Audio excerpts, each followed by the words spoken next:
Hi ಎಲ್ಲರಿಗೂ.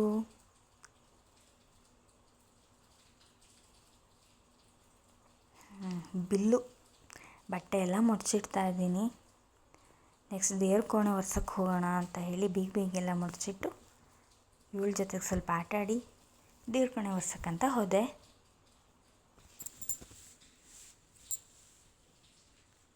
ರಂಗೋಲಿ ಹೇಗಿದೆ? Simple ಆಗಿದೆ ಅಲ್ಲ. ದೋಸೆ ಮಾಡಿಕೊಟ್ಟೆ ಮನೆಯವರಿಗೆ. ನೆಕ್ಸ್ಟ್ ಮೀನು ತಂದುಕೊಟ್ರು. ಮೀನೆಲ್ಲ ಕಟ್ ಮಾಡಿ ಕ್ಲೀನ್ ಮಾಡಿದೆ.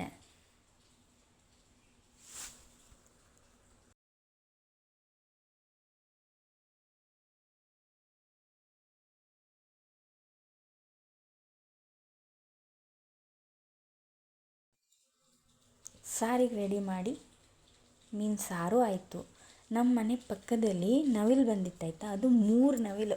ನಾನು ನೋಡಿದೆ, ನಿಮಗೆ ನೋಡೋಣ ಅಂತ, ನಿಮಗೂ ತೋರಿಸೋಣ ಅಂತ ಹೇಳಿ ವಿಡಿಯೋ ಮಾಡಿದ್ದೀನಿ. ನಮ್ಮ ಮನೆ ಬಾವಿಲಿ ಎಷ್ಟು ನೀರಿದೆ ನೋಡಿ.